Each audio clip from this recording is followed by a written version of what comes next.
Bismillahirrahmanirrahim. Assalamualaikum warahmatullahi wabarakatuh. Waalaikumsalam warahmatullahi wabarakatuh.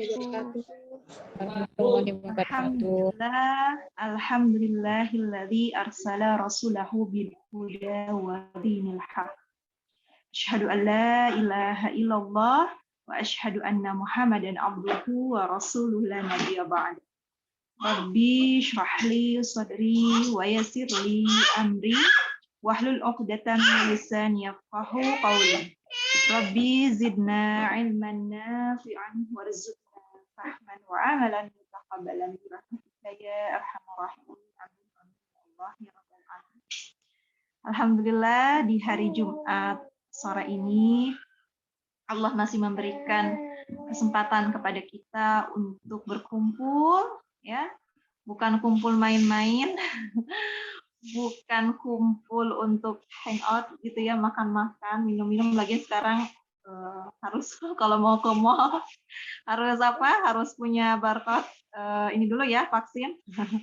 Jadi kumpulnya kita sore ini itu bukan main-main, dalam artian bukan main, tapi memang benar-benar luar biasa karena dalam kesempatan sore ini kita berkumpul, ya, mungkin hanya 7 orang di ruang Zoom ini, tetapi yakinlah banyak gitu ya para malaikat yang membersamai kita, ya, dan para malaikat sedang memohonkan ampun gitu ya, memohonkan ampun atas dosa-dosa yang kita lakukan kepada Allah Subhanahu wa taala.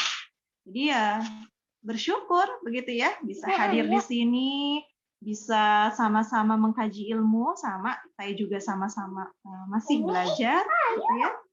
Dan mudah-mudahan gitu ya, pulang dari kajian ini, selesai kajian ini ada ilmu yang bisa kita ambil dan ada amal soleh yang bisa kita amalkan, yang memang mudah-mudahan amal soleh itu bisa bermanfaat untuk kita semua. Amin amin ya Allah ya Rabbal alamin. Afwan sebentar nih. Ya. Afwan ya kalau ada iklan-iklannya. Semoga teman-teman ridho dan nggak ini ya, nggak marah gitu ya. Mudah-mudahan ridho. Nah, insya Allah ya hari ini kita akan membahas materi yang memang lanjutan dari materi sebelumnya, ya, yang mana insya Allah akan di-share sama Teh Anjani ya, Teh Anjani. Ya, alhamdulillah, terima kasih banyak. Nah, kita masih berbicara masalah akidah, gitu ya, karena akidah itu adalah hal yang sangat penting, gitu ya, untuk kita sebagai seorang Muslim. Akidah itulah yang akan menuntun kita ke arah mana, gitu ya, mau ke arah ridho Allah kah, atau mau ke arah sesuatu yang tidak Allah ridho, mau ke arah kebahagiaan kah, ya, atau ke arah yang memang sengsara. Nah, akidah Islam ya, kemarin sudah dibahas gitu ya, ternyata akidah Islam mampu gitu ya menjawab segala hal terkait permasalahan besar kita gitu ya, yaitu apa? Yaitu dari mana kita berasal, akan berbuat apa kita di dunia ini, dan akan kemana kita setelah di dunia ini. Nah, ketika kita sudah mampu menjawab, dan dari situlah gitu ya, kita hanya bisa mengatakan bahwa al-Islamu ya'lu wa la yu'la alaih, ya. Hanya ada Islamnya. Islam itu tinggi dan tidak ada yang lebih tinggi daripada Islam. Ya, dari situlah kita bisa menentukan sikap gitu ya, bahwa pilihan hidup kita adalah menjadi seorang muslim, bukan yang lain ya. Jadi menjadi seorang muslim itu bukanlah paksaan ya, bukanlah keturunan gitu ya, tetapi itu adalah pilihan ya, pilihan kita karena kita sudah berhasil menemukan akidah yang sahih, akidah yang benar. Gitu ya teman-teman, itu kesimpulan dari pekan lalu. Maka akidah Islamlah, kita harus yakin dalam hati kita bahwa hanya akidah Islamlah yang akan membawa kita menuju kebahagiaan. Dan itu yang selalu kita doakan ya setelah sholat kita. Rabbana atina fid dunya hasanah wa fil akhirati hasanah wa qina adzabannar. Itu yang selalu kita doakan. Meminta kebahagiaan baik di dunia gitu ya maupun di akhirat gitu ya. Nah, makna bahagia untuk seorang muslim itu seperti apa gitu ya. Tentu itu juga yang nanti akan kita kaji insyaallah. Ya. Next, bisa dilanjut ya. Nah, maka gitu ya. Ini hanya ulasan saja ya, teman-teman, karena memang ini sudah dibahas sebelumnya gitu ya.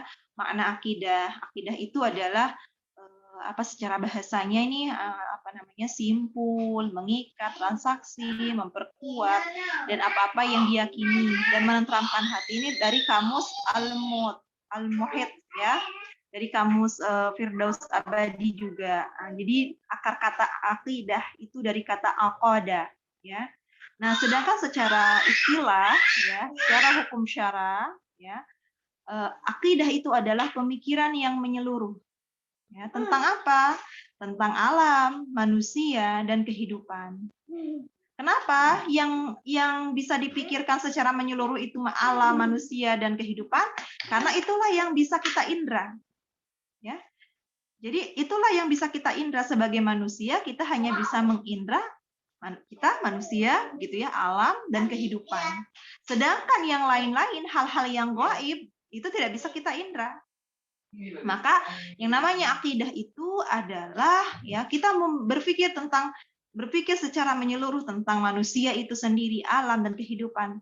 Ya, berarti kalau kita misalkan mau mengambil akidah Islam sebagai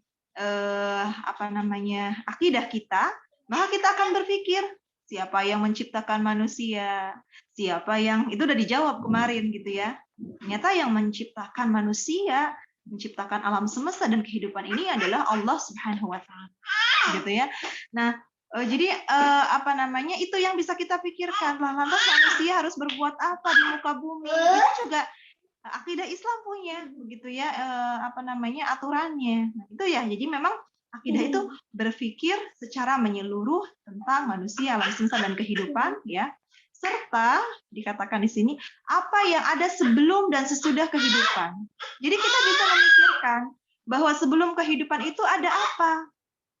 Ya, tentu segala sesuatu itu ada proses penciptaannya. Nggak mungkin ada dengan sendirinya. Kan gitu ya. Kita bisa memikirkan gitu. Orang-orang Arab Baduy aja kemarin itu dikatakan kan bisa berpikir kotoran unta ini menandakan adanya unta. Nggak mungkin ada kotoran unta tuh kalau misalkan nggak ada untanya gitu ya. Yang nggak mungkin ada manusia, ada tanaman, ada hewan gitu ya. Kalau tidak ada yang menciptakannya. Jadi sebelum kehidupan itu ada apa saja itu bisa dipikirkan. Ya, bahwa ada penciptaan, proses penciptaan. Kemudian kehidupan yang dunia, kehidupan ada hubungannya ya dari sebelum dan sesudah kehidupan. Ya, jadi ada hubungannya bahwasanya nanti setelah di dunia itu akan kemana? Ya, itu sudah dijawab juga. Karena kalau sebagai seorang muslim itu harus memahami kehidupan kita bukan hanya ada di dunia, tapi kehidupan kita juga ada di akhirat. Jadi tidak memutuskan hidup hanya di dunia. Ya, kita juga harus memastikan kehidupan kita di akhirat kelak sudah amankah, sudah ibarat itu sudah mengantongi tiket kah gitu ya untuk masuk ke dalam surganya Allah. Gitu. Jadi memang itu ya, jadi ada hubungannya. Jadi kehidupan sebelum, sekarang, sesudah itu ada hubungannya ya. Nah, jadi itu. Nah, kemudian next Anjani boleh dilanjut. Nah, kemudian ya ini ya. Nah, dari mana sih gitu ya tadi kan dikatakan akidah itu adalah tasdiqul jazm, pembenaran yang pasti. Ya. Jadi nggak boleh diada-adakan, harus 100% kita membenarkan ya, membenarkan adanya rukun iman, nanti dibahas di slide selanjutnya ya. Jadi membenarkan bahwa adanya Allah ya, rukun iman yang 6 itu ya, membenarkan secara pasti. Tasdiqul jazm ya, yakin secara 100% karena keimanan itu adalah amalan qalb ya, amalan hati keyakinan gitu ya. Jadi betul-betul di dalam hati kita tuh yakin secara 100% bahwa Allah itu ada, Allah Maha Mencipta, Allah Maha Mengatur, gitu ya, bahwa ada Rasul yang diutus Allah, ada para malaikat, ada kitab, ya, kitab-kitab, itu ada, diyakini secara 100%, ya, adanya hari akhir, ya, bahkan ada kan gitu orang-orang yang nggak percaya dengan hari akhir, katanya itu sesuatu yang belum tentu adanya, ada yang bilang begitu kan, padahal sebagai seorang muslim kita harus meyakini secara 100% bahwasanya hari akhir itu akan ada. Adanya takdir Allah gitu ya. Baik, buruk itu berasal dari Allah Subhanahu wa taala. Nah, itu harus diyakini secara 100%. Tidak diada-adakan sesuai dengan kenyataan dan dapat dibuktikan dengan dalil. Nih, dalilnya apa? Ya, dapat diindra yaitu dalil akli. Kalau tidak dapat diindra itu dalil nakli. Dalil akli itu artinya sesuatu pembenaran yang melalui proses berpikir. Ya, kalau dalil nakli suatu pembenaran yang berdasarkan wahyu, yaitu baik Al-Qur'an maupun Al-Hadis yang melalui proses berpikir memang terbukti benar-benar sebagai wahyu. Ya, jadi nanti ada di next slide kita di situ ada ya yang membedakan ini. Misalkan beriman kepada Allah itu menggunakan dalil apa? Ya, di slide selanjutnya, terus slide selanjutnya, ya. Jadi tadi ya harus melalui proses berpikir ya kalau keimanan itu. Nih beriman kepada Allah, eksistensi Allah, ya, kebesaran Allah, kemahahebatan Allah itu bisa mencapainya, kita bisa menemukannya bahwa Allah itu emang hebat, Allah itu memang segala-galanya maha, itu bisa dibuktikan dengan dalil akli. Dan memang harus dengan dalil akli. Kalau manusia tidak berpikir tentang eksistensi Allah, kemahabesaran Allah, kemahahebatan Allah, manusia sombong, tidak mau beriman. Ya, tapi kalau manusia berpikir ya tentang ciptaannya Allah, tentang langit, tentang bumi, tentang bergantinya malam dan siang, gitu ya. Kalau manusia mau berpikir tentang itu, ya, maka dia akan semakin bertambah iman kepada Allah Subhanahu wa taala. Ya, jadi memang kita nih teman-teman sampai kalau lagi makan gitu ya, bisa datangnya makanan di hadapan kita itu melalui proses yang begitu panjang, yang makanan apapun misalkan ya itu akan akhirnya timbul rasa syukur. Ya Allah, nggak makan misalkan sama ikan asin gitu ya. Ya Allah, ikan asin ini prosesnya begitu panjang sampai kepada kita. Butuh berapa lama ikan asin ini bisa menjadi asin dari ikan laut gitu ya. Terus dari yang ngambil ikannya, kemudian butuh berapa lama sampai bisa ke hadapan kita. Semuanya atas kehendak Allah, biiznillah. Ya. Karena kalau Allah tidak berkehendak, ya mungkin kita tidak bisa makan ikan asin pada saat itu. Mungkin makan yang lain. Jadi kalau kita mau berpikir tentang eksistensi Allah, kemahahebatan Allah, maka kita akan semakin bertambah iman dan bertambah bersyukur kepada Allah Subhanahu wa taala. Ya. Misalkan teman-teman nih ya bisa sampai kuliah gitu ya. Bisa sampai menuntut ilmu gitu ya di kampusnya. Itu kan butuh proses yang panjang. Mungkin dari sekian orang yang masuk, yang keterima itu berapa gitu ya. Nah, itu kalau dipikirkan ya semuanya itu tidak lepas dari kehendak Allah Subhanahu wa taala. Jadi memang eksistensi Allah itu kita akan dapatkan ya, dalilnya ataupun buktinya melalui akli. Ya, tapi kalau sifat-sifat Allah, Maha Rahman, Maha Rahim, Al-Mudabbir ya, 99 Asmaul Husna, nama-nama Allah, itu kita bisa dapatkan hanya dari dalil nakli. Ya, dari Al-Quran, tadi kita ingat lagi ya pengertian dalil nakli, yaitu yang terdapat dalam Al-Quran maupun As-Sunnah. Itu kita dapatkan dari situ. Jadi tidak bisa manusia itu menerka-nerka, mengira-ngira, oh maksudnya Rahman itu kayak gitu ya, oh enggak. Jadi maksudnya Rahman, maksudnya Rahim, itu ada dalilnya. Ya, dalilnya dalil nakli, gitu ya. Nah kemudian ketika kita mau mengimani malaikat, ya, malaikat-malaikatnya Allah ya yang berjumlah banyak, yang tidak bisa kita indra ya. Kita hanya bisa mengimaninya dengan dalil nakli. Ya, jadi kalau misalkan kita bisa mengetahui besarnya apa namanya, kan ada yang mengatakan sayapnya malaikat itu seluas langit dan bumi gitu ya. Kan ada ya, itu memang ada dalilnya gitu ya. Kemudian malaikat itu ada malaikat Jibril, ada malaikat Malik, ya itu dan nama-nama dan lain sebagainya. Kita mengetahui dari mana? Itu juga dari dalil nakli, bukan menerka-nerka. Oh itu mungkin ya dan lain sebagainya, enggak. Tapi itu dari dalil nakli yang tertera dalam Al-Quran maupun dalam As-Sunnah. Nah, kemudian kalau mengimani kitab-kitab, ya kalau misalkan Al-Quran yang berasal dari Allah, kalamullah, itu adalah menggunakan dalil akli. Itu sudah kita kemarin ini ya perbandingannya ya. Apakah Al-Quran itu berasal dari orang Arab, itu sudah kan pekan lalu ya. Pekan sebelumnya gitu ya. Jadi memang meyakininya itu dengan kita berpikir dari mana sebenarnya Al-Quran. Ya, dan ternyata jawabannya adalah Al-Quran kalamullah. Itu dari proses kita berpikir. Nah, sedangkan kitab-kitab yang lain, kita meyakini bahwasanya adanya Injil, adanya Zabur, Taurat, gitu ya. Itu harus kita imani juga dalam artian ya, kitab-kitab tersebut memang ada. Dari mana kita bisa mengetahuinya? Ya dari dalil nakli, gitu ya. Nah, kemudian meyakini adanya rasul ya.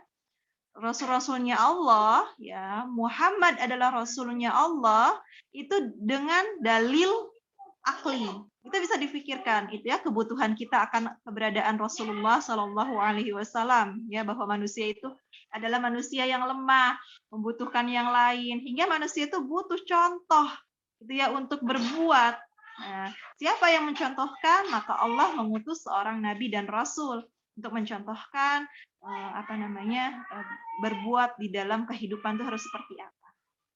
Nah, sedangkan mengimani rasul-rasul yang lain begitu ya, itu memang mengimaninya kita dari dalil nakli gitu ya. Misalkan kita yakin ada Nabi Isa, Nabi Musa. Dari mana kita bisa mengetahuinya? Itu dari Al-Qur'an dan As-Sunnah, Al-Hadis gitu ya. Tuh. Nah, kemudian sebentar ya, Afan.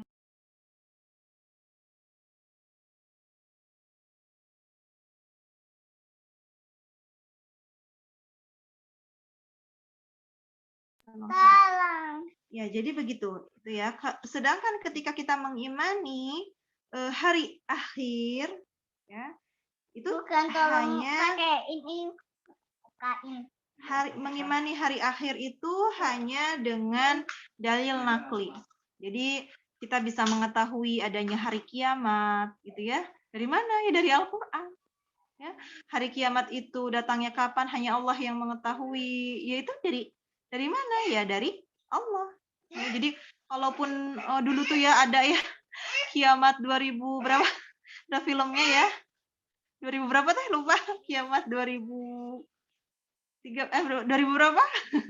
Ada ya filmnya ya. Tapi ternyata ya kembali lagi itu semua hanya Allah yang mengetahui gitu ya. Ya, jadi tidak ada ya manusia yang bisa mengetahui menerka-nerka kapan datangnya hari kiamat ataupun memikirkan kiamat itu bagaimana kejadiannya, itu nggak bisa. Jadi kalaupun memang di dalam film itu digambarkan, oh kalau kiamat itu hancur lebur semuanya gitu, itu hanya mengilustrasikan saja apa yang ada dalam Al-Quran, ya. Padahal sebenarnya, wallahu alam gitu ya. Mungkin bisa saja lebih hebat, lebih dahsyat, gitu ya. Kayak misalkan keberadaan surga dan neraka, itu kan yang bisa kita ketahui dari Al-Quran dan As-Sunnah saja. Walaupun ada yang menggambarkan keadaan surga itu ada sungai susu, sungai. Ada ya film-film itu orang-orang barat tuh yang menggambarkan keindahannya surga. Tetap saja tidak ada yang bisa menggambarkan. Ya itu hanya gambaran secara pemikiran manusia saja. gitu ya. Padahal kita belum pernah mengindra apa yang pernah dikatakan dalam Al-Qur'an itu seperti itu tuh kenyataannya wallahu alam gitu ya. Hanya itu kabar gembira saja, oh, surga itu ada dipan-dipan, ada sungai yang mengalir begitu ya. Ada kenikmatan-kenikmatan yang banyak ada di dalam surga. Itu kita bisa mengetahui di dalam dalil naqli. Mengimaninya dengan dalil naqli gitu ya. Nah, kemudian qadar ini adalah baik dan buruknya itu diimani dengan berpikir ya, dengan dalil akli ya. Ini itu juga yang akan menjadi titik fokus kita ya, dalam kajian sore ini. Ya, next. Nah, kemudian gitu ya, ketika kita membahas masalah tadi gitu ya, akidah ya, yang boleh dilanjut ya. Masalah akidah, maka kita akan menemukan ya,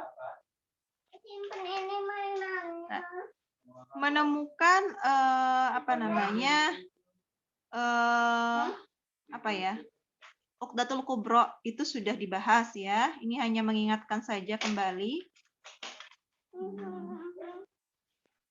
Bisa Teh Anjani? Nah, kalau kemarin kan sudah kita bahas ya, Uqdatul Kubro, 3 simpul besar kita gitu ya. Itu sudah clear gitu ya, bahwa ketika kita sudah menjawabnya, maka akan terurai gitu ya. Jadi akan berbuat seperti apa tuh kita udah punya arahnya, sudah punya mapnya gitu ya. Kemudian di slide selanjutnya, nah, kalau misalkan Uqdatul Kubro sudah terjawab, maka sikap yang akan dihadapi oleh seorang muslim apa?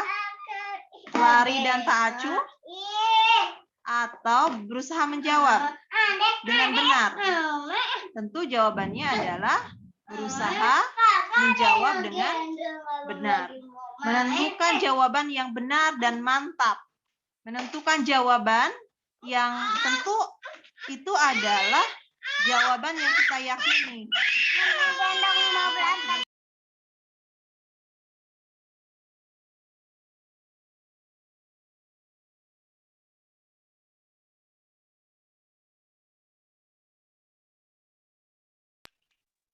Ya, jadi jawabannya tentunya kita akan berusaha menjawab dan menemukan jawaban yang benar, gitu ya.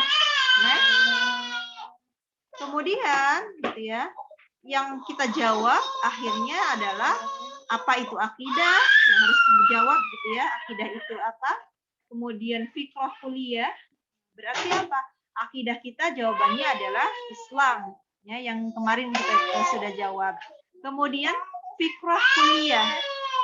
Pemikiran yang menyeluruh, yang ada di dalam benak kita, ya. Setiap permasalahan apapun, ya tentu Islam solusinya. Fikrah kuliah, Islam menjadi pemikiran, kepemimpinan berpikir dalam kehidupan kita. Ya, jadi ada masalah dikit, larinya kemana? Ke Islam, gitu. Larinya ke Allah, ya. Mungkin teman-teman pernah tahu kisahnya Umar bin Khattab, kisahnya Nabi Musa yang sedang sakit gigi, ya. Jadi ketika Nabi Musa itu sakit gigi, Nabi Musa berdoa kepada Allah.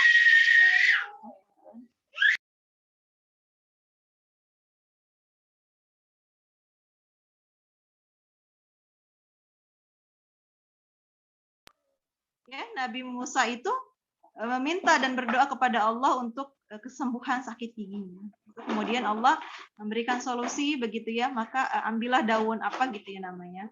Kemudian gigit gitu kata Allah. Nah, kemudian Nabi Musa melakukan hal tersebut dan alhamdulillah sembuh bismillahnya, atas izin Allah sembuh. Nah, kemudian suatu saat sakit gigi lagi. Nah, Nabi Musa langsung keingetan apa? Lari kemana? Ya, langsung lari mengambil daun yang sama. Tapi kenapa kok tidak sembuh-sembuh? Ya, ternyata gitu ya, bertanya lagi kepada Allah, ya Allah, kenapa? Aku sudah melakukan apa yang Kau suruh. Kata Allah, ya dulu ketika engkau kesusahan, ketika engkau kesakitan, yang engkau dahului temui siapa? Allah kan, gitu ya. Maka ya ketika yang diingat pertama itu adalah selain Allah, gitu ya, maka ya Allah tidak ingin hal tersebut. Allah tidak ingin ada tandingan-tandingan di dalam hati kita, gitu ya. Maka memang ya kita begitupun dengan kita ya harus menjadikan Islam itu sebagai fikru kulliyah, pemikiran yang menyeluruh, harus menjadikan Islam itu sebagai landasan kita, tempat berdirinya kita.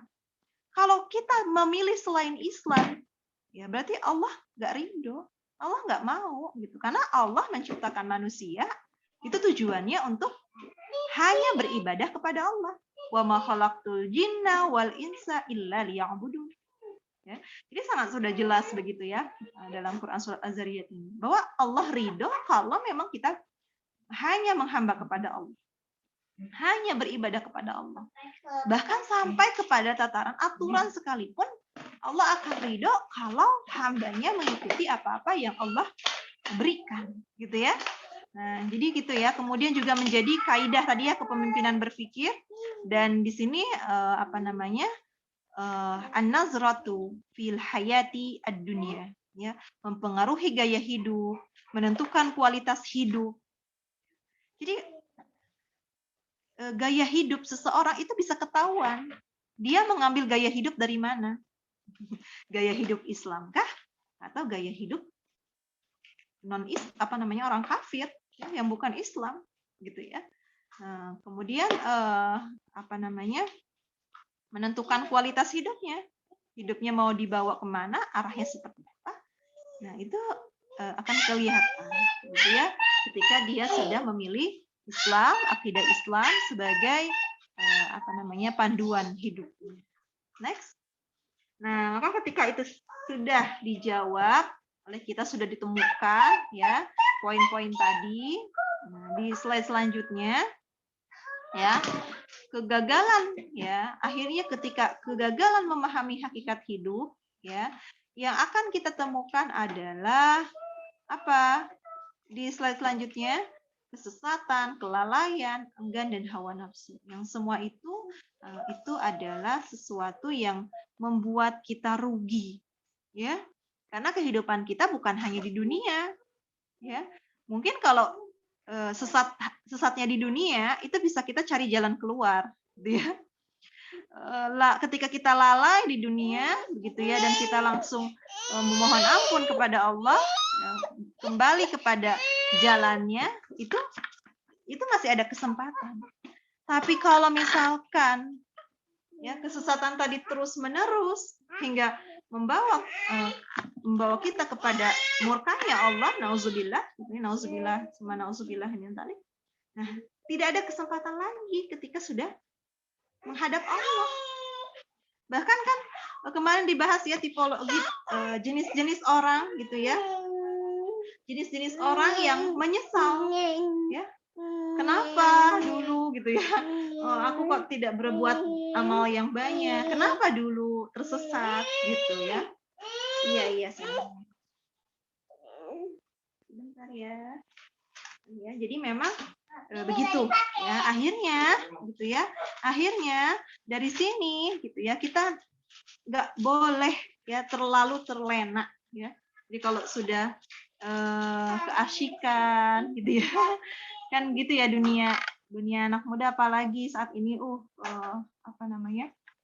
tantangannya begitu luar biasa berat. Jangankan dunia anak muda ya, dunia emak-emak, dunia semuanya tantangannya berat saat ini, gitu. Jadi kalau udah keasikan, udah kebanyakan beloknya, gitu ya, harus segera kembali kepada Allah. Ya, memohon ampun, bertaubat, dan yakin, gitu ya, bahwa tidak ada kata terlambat. Kalau Allah masih memberikan kesempatan kepada kita, gitu ya. Next, di slide selanjutnya, gitu ya. Ini ayat-ayat ya yang bahwa tadi lalai dan lain sebagainya itu harus kita tinggalkan, ya. Jadi Allah katakan, dan sesungguhnya kami jadikan untuk isi neraka jahanam itu dari banyak jin dan manusia. Mereka mempunyai akal, tetapi tidak dipergunakan untuk memahami ayat-ayat Allah. Mereka mempunyai mata, tetapi tidak dipergunakan untuk melihat tanda-tanda kekuasaan Allah. Dan mereka mempunyai telinga, tetapi tidak dipergunakan untuk mendengar ayat-ayat Allah. Ya, jadi, insya Allah gitu ya. Mudah-mudahan ya segala hal yang Allah berikan kepada kita itu membawa kita kepada keimanan yang kuat. Dalam artian apa? Allah udah berikan kita mata, Allah udah berikan kita mata itu untuk melihat tanda-tanda kekuasaan Allah yang maha hebat. Allah memberikan kita telinga gitu ya untuk mendengar mendengar sesuatu yang baik gitu ya, bukan sesuatu yang buruk. Ya.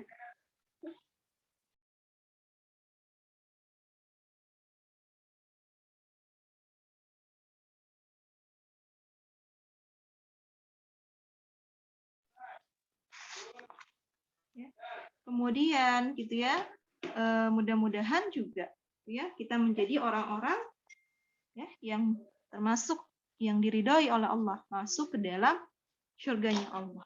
Amin amin ya Allah. Ini beberapa ayat juga yang selanjutnya slide selanjutnya dicepetin aja nggak apa-apa kalau ini ya. Ini jadi juga ayatnya isinya sama begitu ya. Tapi ayatnya berbeda. Tadi ini Al-A'raf ya, tapi isinya sama begitu ya. Bahwasanya mengingatkan kita untuk selalu memahami gitu ya ayat-ayat Allah yang menjadikan Islam sebagai jalan hidup kita. Next. Kemudian juga ini sama ya. Jadi jangan sampai menjadikan hawa nafsu sebagai Tuhan gitu ya. Jangan sampai kita terlena dengan dengan hawa nafsu kita ya, tapi kita haruslah bisa menjaga hawa nafsu itu. Dengan apa kita bisa menjaganya? Ya dengan Islam gitu ya. Next. Nah, kemudian di slide selanjutnya nih. Ini yang sangat penting untuk kita ingat ya, memahami bahwasanya iman itu apa sih yang terkait dengan keimanan? Yang pertama itu bahwa keimanan itu mencakup rukun iman. Ya, tadi iman kepada Allah ini yang saya akan bahas ya.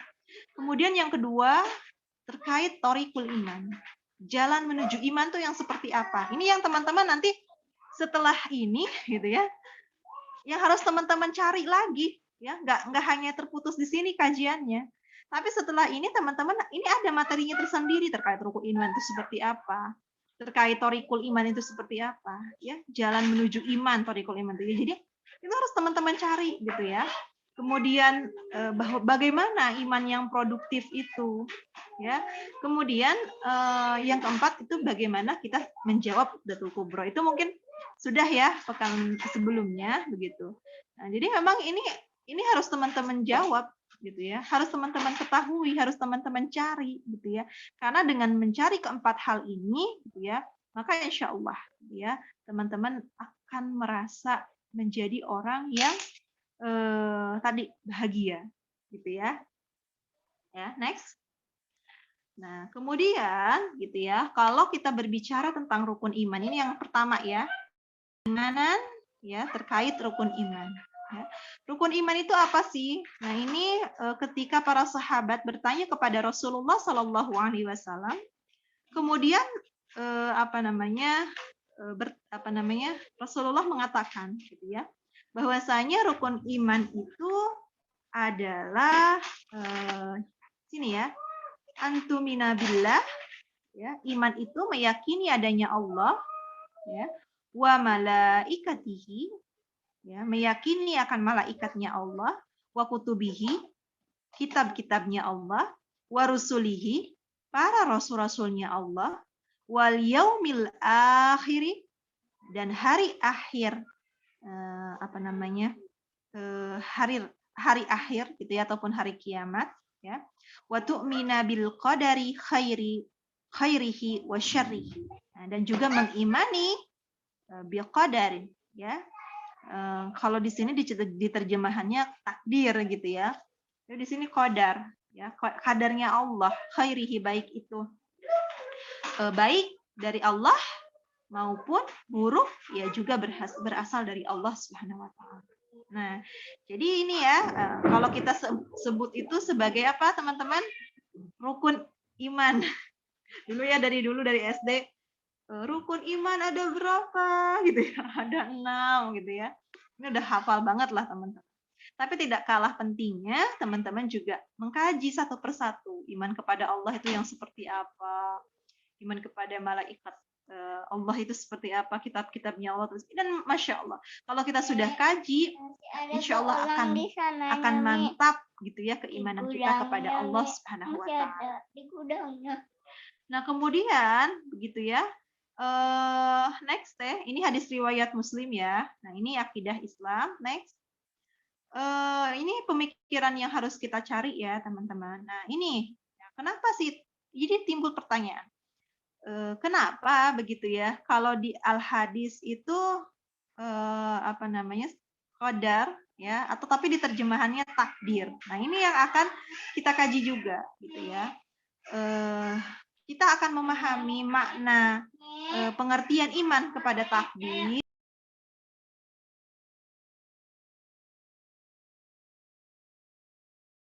Ya, takdir gitu ya, dan juga qada qadar.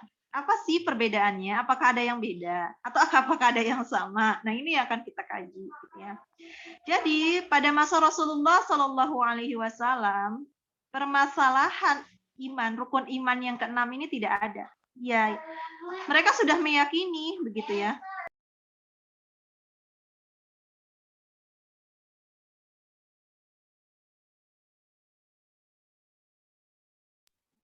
Nah, jadi tidak ada perbedaan sedikit pun begitu ya terkait dan memang semuanya sudah paham gitu yang namanya takdir itu apa.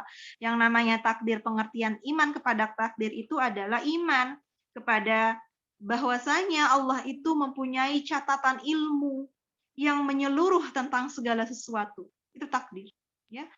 Allah Al-Alim, Allah Maha mengetahui terhadap segala sesuatu. Ya, baik itu baik, buruk yang berasal dari Allah, semuanya itu apa namanya harus kita imani, ya.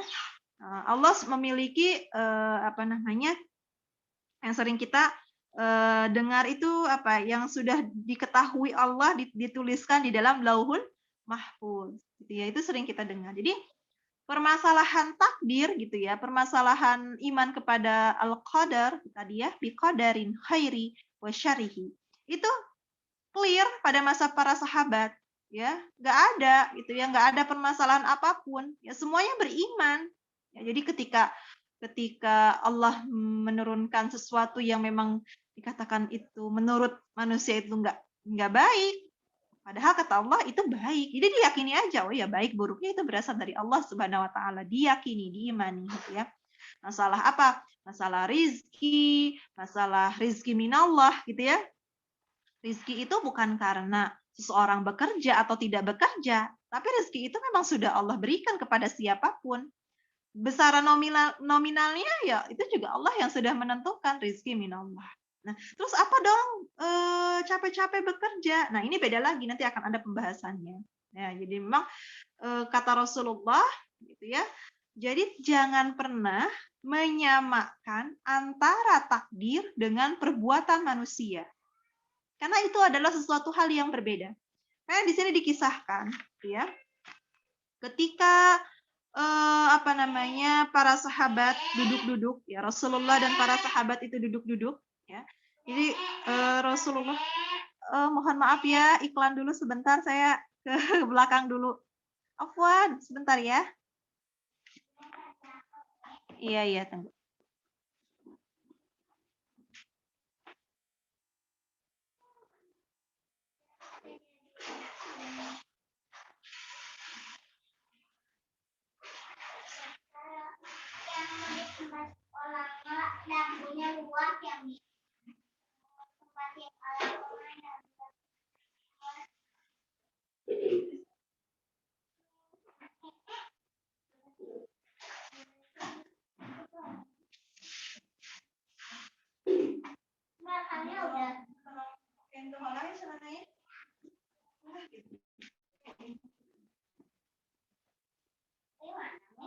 Di kamar. Kamar, tolong. Ya, jadi kita lanjut ya. Ketika Rasulullah dan para sahabat itu sedang duduk-duduk begitu ya. Kemudian apa? Gitu ya. Di tangan Rasulullah itu ada sepotong kayu dikatakan di sini. Lalu dengan kayu itu beliau menggores-gores tanah. Kemudian beliau mengangkat kepala dan berkata, setiap kalian yang bernyawa sudah ditetapkan tempatnya di surga atau di neraka. Para sahabat terkejut, gitu ya. Lah, udah ditentuin gitu ya. Terus ngapain gitu ya kalau bahasanya gitu. Ngapain atau kita capek-capek sholat, capek-capek puasa, capek-capek beramal solih gitu ya. Itu bahasa kita lah gitu ya. Itu waktu itu para sahabat menanyakan hal tersebut kepada Rasulullah Shallallahu Alaihi Wasallam. Apa yang jawab oleh Rasulullah?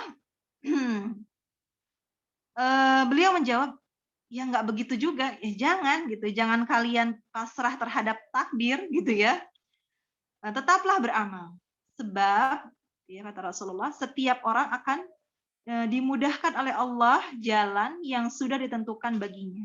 Rasulullah membaca surat Al-Lail ayat 5 sampai 10. Ya, jadi memang masalah perbuatan itu akan dihisab, ya, akan dimintai pertanggungjawaban oleh Allah Subhanahu wa taala. Ya, jadi memang perbuatan tuh ya kayak kita mau makan atau mau berjalan, mau duduk, itu kan perbuatan ya. Apalagi mau berbicara, itu kan perbuatan gitu ya. Perbuatan kita itu akan dihisab semuanya. Ya, dan dimintai pertanggungjawaban oleh Allah. Apakah perbuatan kita itu sudah sesuai dengan anjurannya Rasulullah ataupun contoh Rasulullah, ataukah malah jauh gitu ya. Nah, jadi nggak ada masalah sebenarnya gitu ya terkait keimanan terhadap takdir pada masa Rasulullah, para sahabat gitu ya. Namun setelah abad kedua Hijriyah, nah, jadi satu abadnya itu kan 100 tahun ya. Berarti udah 200 tahun Hijriyah gitu ya.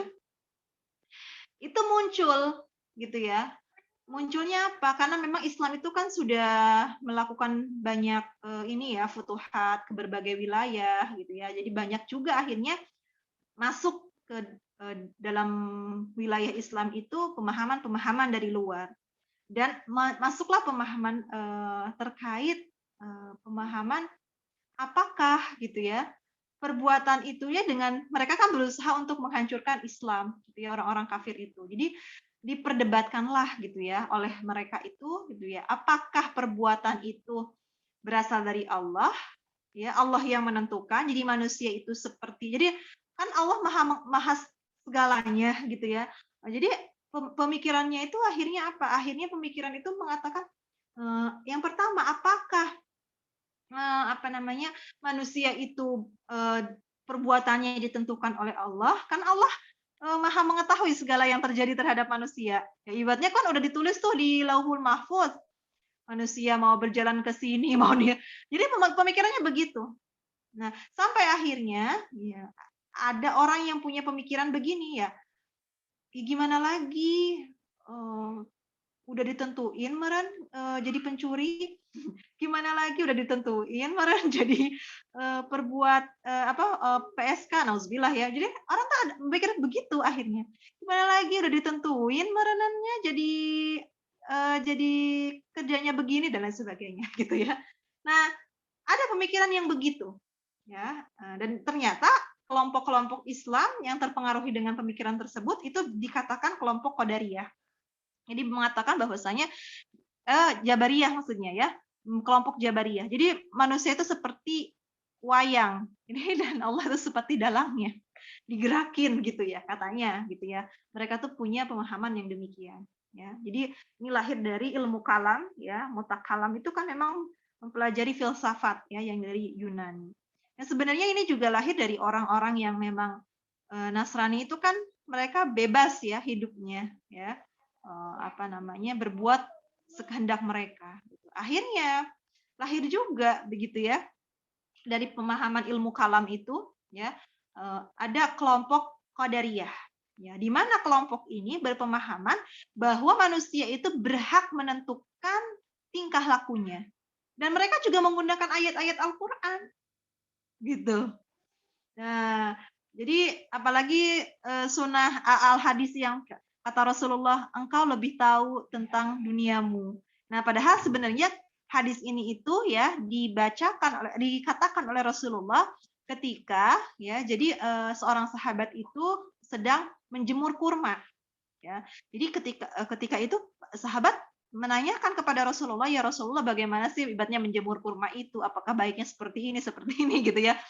Kemudian Rasulullah mengatakan, engkau lebih tahu akan duniamu dalam artian ya lebih tahu terhadap kalau menjemur kurma itu hal seperti apa dan lain sebagainya gitu.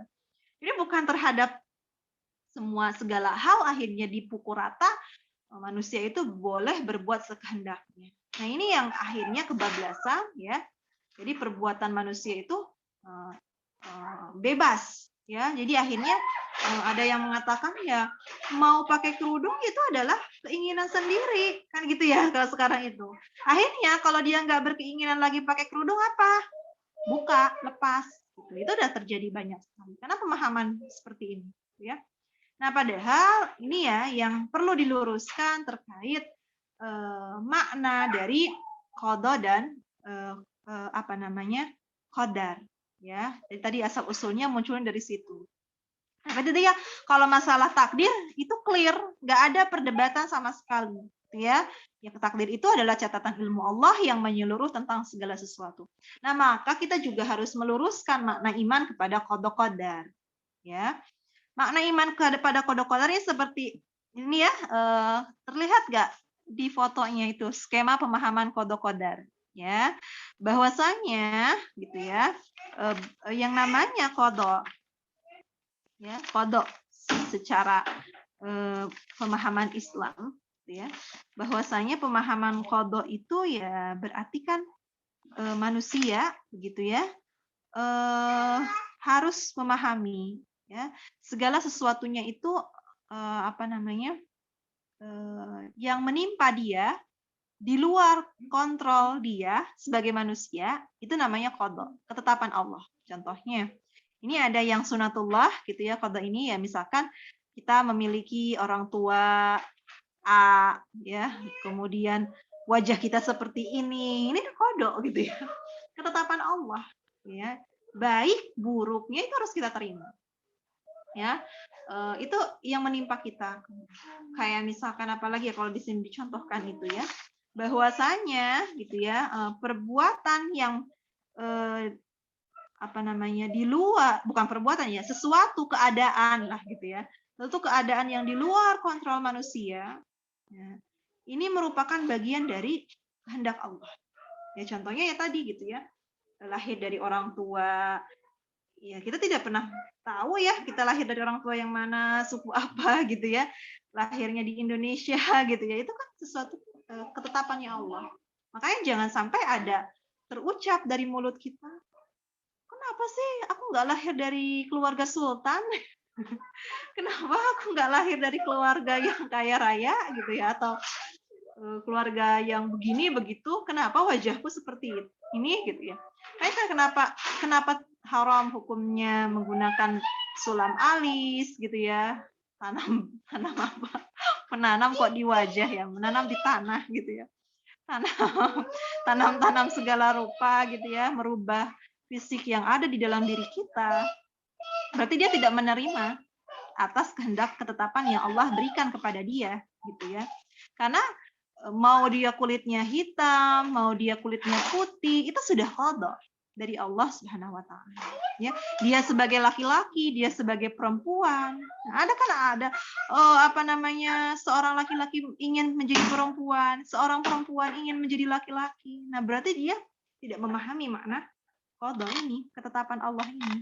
Ya, itu secara bermakna ya. Jadi memang itu kejadian yang di luar kontrol manusia. Kemudian gitu ya, ada juga kejadian gitu ya yang memang kalau bahasanya itu kejadian yang kalau secara ininya itu, kalau di sini itu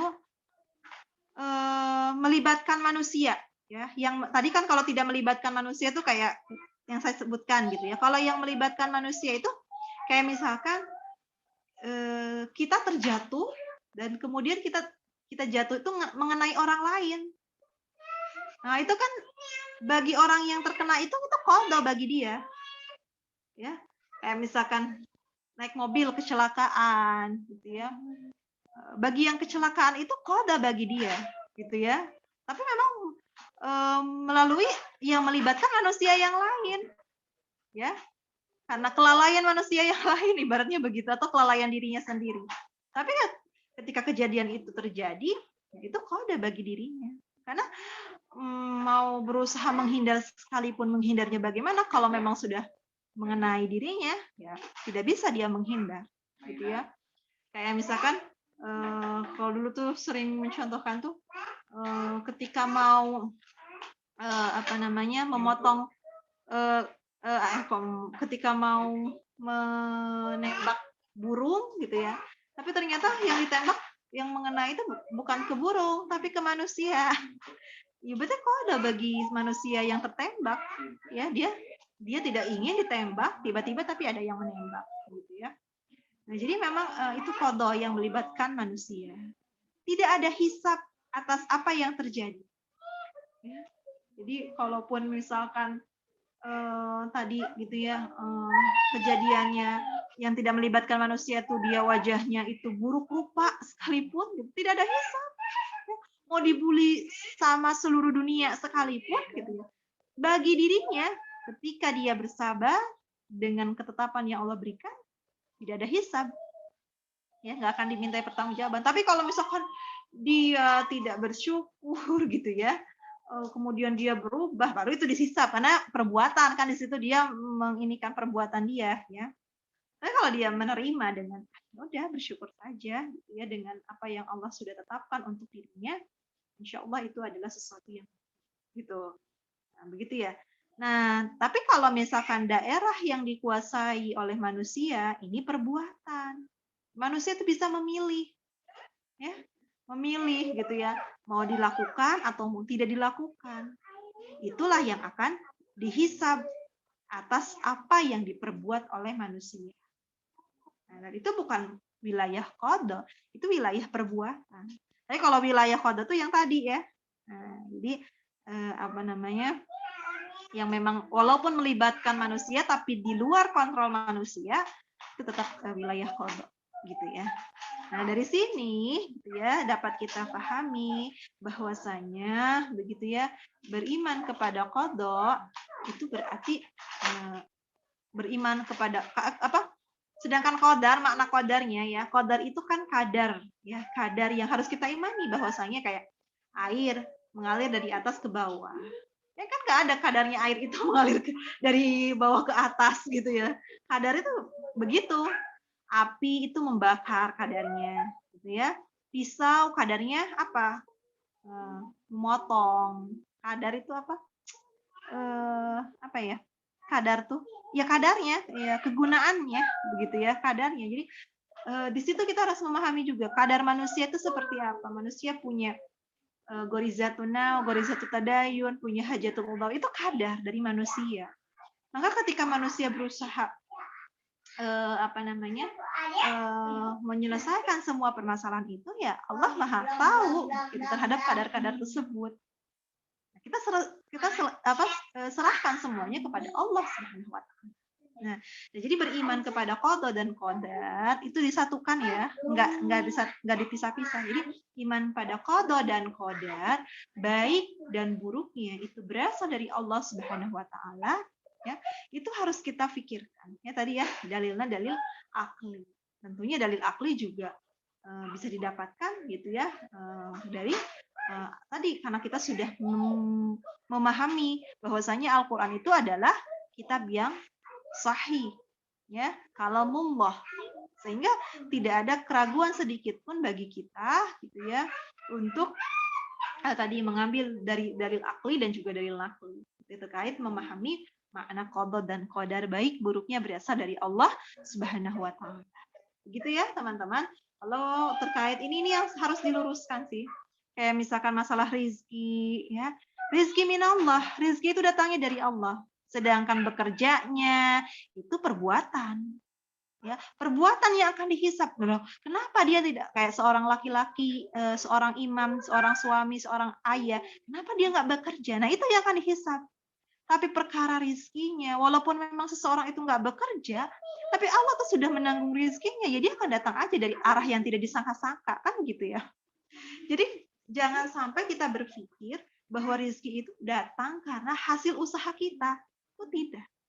Rizki itu memang Allah sudah berikan. Rizki minallah. Rizki itu datang dari Allah. Masalah rizki itu kan bukan hanya harta saja, kesehatan, ya. Kita kok ya kayak kemarin gitu ya, saya ya orang nggak jarang keluar rumah gitu ya. Kemudian prokes tuh dijaga ketat. Ya tapi kalau Allah sudah memberikan sakit ya sakit, mau gimana pun ibaratnya tuh prokesnya sekuat apapun obat-obatan kita minum, herbal-herbal yang kita minum. Kalau memang Allah sudah menakdirkan kita sakit, sudah Allah qadhakan kita sakit, ya sakit, gitu ya. Jodoh, salah jodoh, ya, salah kematian.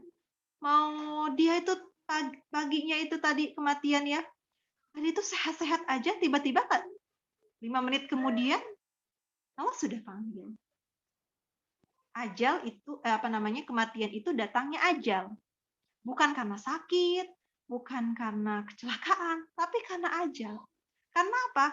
Karena orang yang sakit belum tentu dia meninggal. Ada yang sakitnya itu bertahun-tahun gitu ya. Atau karena kecelakaan ada juga yang selamat gitu ya. Jadi kematian itu datangnya karena ajal, bukan karena sakit dan lain sebagainya. Kemudian apalagi jodoh. Jodoh itu Allah yang mendatangkan. Perkara manusia itu ya yang mungkin hanya berusahanya misalkan cari kenalan gitu dan lain sebagainya gitu ya. Tapi kan tetap aja yang menentukan jodoh kita siapa itu ya Allah. Ya, walaupun kita sudah berusaha memilih yang terbaik itu yang ini gitu ya. Ya ternyata bukan jodoh gimana gitu ya. Ya jodoh itu datang dari Allah Subhanahu wa taala. Gitu ya. Itu ya. Jadi itu yang memang harus diluruskan di tengah-tengah masyarakat sehingga makna keimanan terhadap qada dan qadar itu juga menjadi clear gitu ya, menjadi permasalahan yang juga selesai. Next. Di slide selanjutnya masih ada waktu ya Teh. Kemudian gitu ya, mau minum ya, ambil minumnya nak. Kemudian di slide selanjutnya ada Teh. Nah, kemudian kita akan membahas terkait ini ya, kesimpulan lagi gitu ya. Kalau tadi uqdatul kubronya sudah terpecahkan ya, maka akan apa? Akan terjawablah gitu ya, ternyata akidah Islam mau minum sih.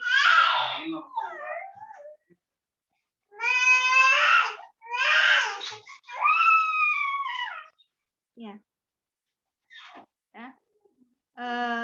Terselesaikan permasalahannya gitu ya, maka akan terjawablah akidah Islam. Nah, kalau sudah terjawab akidah Islam, inilah yang akan menjadikan kita akan berpikir kembali, ya, akan dibawa kemana keimanan kita, ya. Nah, maka di sini gitu ya, kita akan apa? Akan memahami bahwa hidup ini, ya, itu tentunya tidak akan kita sia-siakan.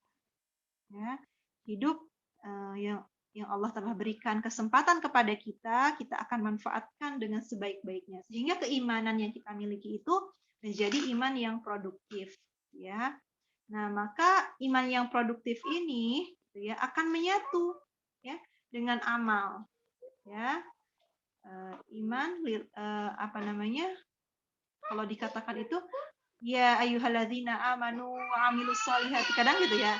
Jadi memang selalu disandingkan orang-orang yang beriman wa amilus solihat. Jadi disandingkan dengan amal solih. Ya. Jadi iman di slide selanjutnya. Ya.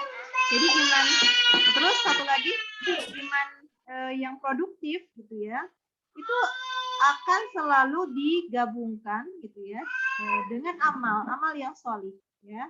Dan akidah Islam harus menyatu dengan syariat Islam. Dan amal yang solih itu akan kita dapatkan ketika kita mempelajari terkait syariahnya Allah, terkait syariat Islam ya. Jadi memang tadi ada beberapa gitu ya gaya hidup ya, gaya hidup Islam ya, ketika tadi dia imannya produktif gitu ya, menyandingkan nih, membandingkan antara gaya hidup Islami dan juga gaya hidup sekuler gitu ya. Kalau gaya hidup Islami itu hidup itu hanya untuk beribadah ya. Hidup untuk beribadah kepada Allah. Landasannya tentu iman ya, akidah Islam. Tolak ukur perbuatannya itu adalah aturan Islam ya, halal dan haram gitu ya. Kemudian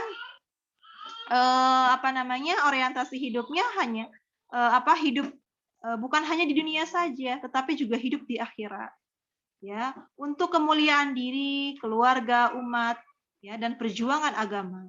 Jadi bukan hanya berpikir tentang dirinya saja, ya.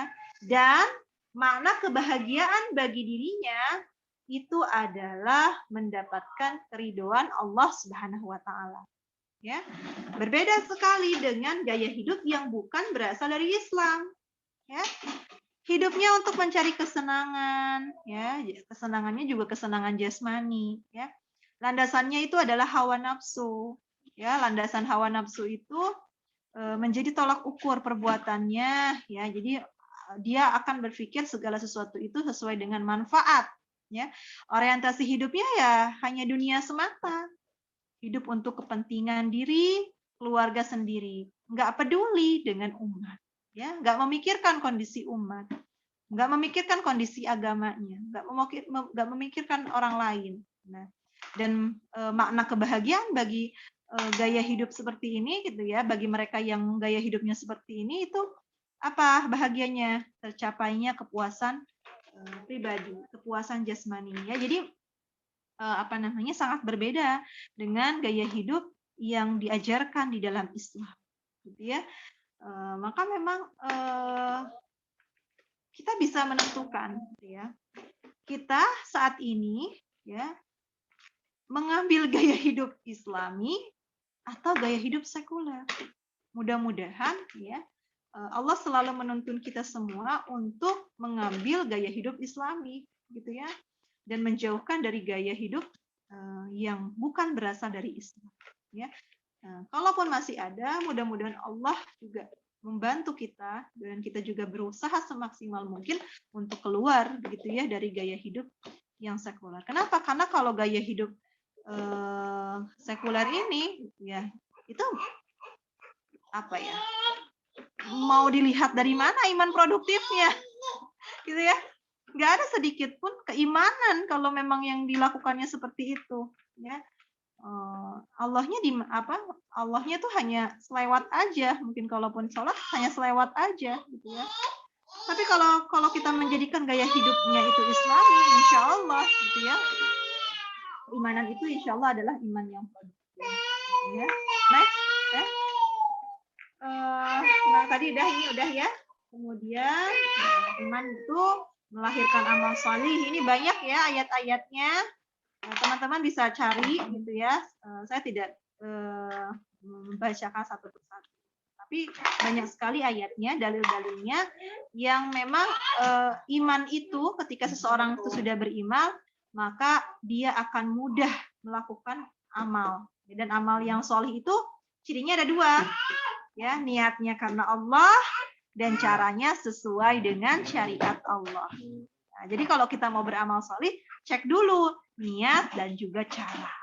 Ya, next. Nah, sedikit lagi ya, Teh. Tolong. Ini ya, keterikatan seorang Muslim pada aturan Islam. Ya, dalam urusan keimanan mantap, murni, tidak syirik sedikit pun ya. La tusyrik billah. Dalam urusan ibadah yaitu selalu taat ya dalam ibadah mahdhah di sini dikatakan ya, ibadah mahdhah itu ibadah yang seperti sholat, puasa, zakat, taat ya sepenuhnya. Sebenarnya bukan hanya mahdhah saja ya, dalam hal apapun ya taat kepada Allah. Dalam kehidupan ini taat kepada Allah. Allah memerintahkan apa kepada kita, kita ikuti apa yang semua Allah perintahkan. Dalam urusan akhlak, kita mengambil akhlak yang mulia. Dalam urusan makanan dan minuman, ya halal dan thayyib. Ya, dalam urusan pakaian, tentu kita mengikuti apa yang telah dicontohkan gitu ya oleh Rasulullah. Ya, bagi laki-laki seperti apa, bagi perempuan seperti apa. Jadi pakaian itu juga bukan hanya mode gitu ya, style, tidak. Pakaian itu adalah pakaian takwa, pakaian keimanan, gitu ya. Kemudian dalam urusan keluarga, ya bagaimana membentuk sebuah keluarga yang diridhoi oleh Allah, ya keluarga sakinah, mawaddah, warahmah. Dalam urusan pekerjaan, bagaimana dia bekerja menjalankan amanah, gitu ya, amanah profesional, gitu ya. Kalau teman-teman urusan kuliah ya teman-teman juga harus amanah, bagaimana orang tua mengamanahkan kepada teman-teman untuk kuliah gitu, menuntut ilmu dan lain sebagainya gitu ya. Dalam urusan masyarakat kita peduli, dalam urusan dakwah juga kita ikut terlibat aktif gitu ya. Karena kenapa? Karena semuanya itu kita ingin menjadikan iman kita produktif gitu ya di hadapan Allah Subhanahu. Next. Kemudian selanjutnya ini adalah sifat terkait tadi kan ya, kalau tadi udah dibahas kalau sifat-sifat Allah, eksistensi malaikat, kitab dan rasul terdahulu serta kiamat, hari kiamat, kehidupan di akhirat, itu memang sudah dijelaskannya di dalam hadis al-mutawatir. Jadi ini tidak menjadi dalil akli gitu ya, tetapi itu menjadinya dalil nakli gitu ya, sudah ada di dalam Al-Qur'an dan dalam As-Sunnah. Dan untuk perkara akidah ya, hadisnya pun yang didapatkan itu haruslah hadis mutawatir ya, derajatnya mutawatir gitu ya. Jadi walaupun hadis itu hasan gitu ya, tapi kalau untuk perkara akidah kita mengambil perkara yang mutawatir. Masya Allah ya, hadis aja ada banyak jenisnya ya, ada hasan, ada banyak ya kalau belajar ilmu hadis gitu ya. Dan derajat yang paling tinggi itu adalah hadis mutawatir. Next, selanjutnya itu ya, hidup seorang muslim ini yang terakhir, slide terakhir. Hidup seorang muslim yang bisa dikatakan hidupnya bahagia ya, hidupnya dengan misi yang agung ya, yaitu meraih keridhaan Allah Subhanahu wa taala. Jadi jangan sampai hidup itu ya udah ngalir begitu aja gitu ya, kayak sungai gitu mengalir. Nggak boleh begitu. Hidup itu harus apa? Harus ada tujuannya, harus ada misinya. Yang tentu tujuannya itu harus tujuan yang agung, yang mulia, gitu ya. Hidup yang terarah dan mantap serta terhindar dari kemungkinan yang disorientasi, ya. Jadi harus jelas gitu, orientasi kita apa? Allah lagi, Allah terus, ya Allah terus gitu ya. Jadi Allah selalu menjadi yang kita cari, gitu ya. Dan hidup dengan bermutu tinggi, ya. Ya, bermutu tinggi itu ya hanya dengan mengambil Islam sebagai tujuan hidup kita, ya. Dan menjadi Islam sebagai pegangan kita, ya. Dan dengan keyakinan akan kegemilangan hidup hakiki yang abadi di akhirat kelak. Ketika kita mengambil Islam sebagai jalan hidup kita. Nah, jadi kebahagiaan kita di dunia ketika kita mengambil Islam sebagai jalan hidup kita, maka insya Allah Allah ridho akhiratnya nanti ya dengan kebahagiaan. Amin, amin ya Allah ya Rabbal. Itu saja yang bisa saya sampaikan. Mohon maaf ya dengan iklan-iklannya dan lain sebagainya. Kebenaran hanya milik Allah Subhanahu wa taala. Kesalahan dari saya pribadi mohon dimaafkan teman-teman. Billahi taufik wal hidayah. Wassalamualaikum warahmatullahi wabarakatuh. Waalaikumsalam warahmatullahi wabarakatuh. Terima kasih kepada Teh Linda yang sudah menyampaikan materinya, ilmunya yang sangat bermanfaat ya. Nah, baik teman-teman, selanjutnya yaitu sesi tanya jawab. Kepada teman-teman yang ingin bertanya, dipersilakan.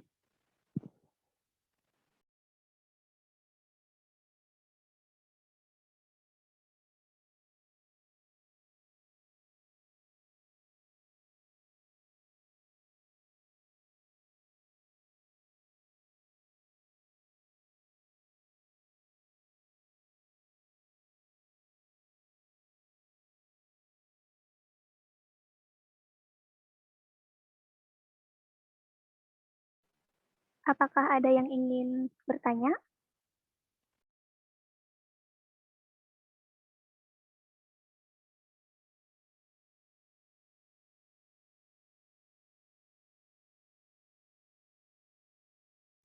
Insya Allah cukup.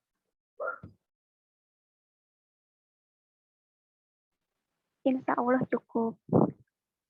Ya, baik. Apabila tidak ada yang ingin bertanya, maka saya akan akhiri kajian kita pada sore hari ini. Namun sebelumnya, sebelum diakhiri, saya akan membacakan kesimpulan dari materi yang sudah dibahas oleh Teh Linda, yaitu akidah adalah berpikir secara menyeluruh tentang manusia dan kehidupan, serta apa yang ada sebelum dan sesudah kehidupan. Nah, ada dua dalil akidah. Yang pertama yaitu dalil akli, di mana dalil akli itu adalah sebuah pembenaran melalui proses berpikir. Lalu yang kedua ada dalil nakli, yaitu dalil yang terdapat pada Al-Quran dan Al-Hadis. Nah, penting untuk diingat juga bahwa yang harus dipahami tentang keimanan, yang pertama yaitu rukun iman, yang kedua thorikul iman, yang ketiga iman produktif, dan yang keempat uqdatul kubro. Makna beriman kepada qadar berarti memahami baik buruknya sesuatu yang datangnya dari Allah. Nah, kita sebagai manusia, sebagai seorang muslim khususnya, yang bahagia yaitu hidup dengan misi yang agung, terarah, bermutu tinggi, dengan keyakinan akan kegemilangan hidup, hakiki yang abadi di dunia dan di akhirat. Baik, karena waktu sudah menunjukkan pukul 17.28, maka kita cukupkan kajian pada sore hari ini dengan membacakan doa kafaratul majelis. Subhanakallahumma wa bihamdika asyhadu alla ilaha illa anta astaghfiruka wa atubu ilaik. Terima kasih kepada Teh Linda Umur Raisa yang sudah menyempatkan waktunya pada sore hari ini, dan terima kasih juga kepada teman-teman. Sampai berjumpa di minggu depan. Dan selaku MC mengucapkan mohon maaf yang sebesar-besarnya apabila ada kesalahan kata yang kurang berkenan. Billahi taufik wal hidayah. Wassalamualaikum warahmatullahi wabarakatuh. Waalaikumsalam warahmatullahi wabarakatuh. Afwan, jazakillah khair.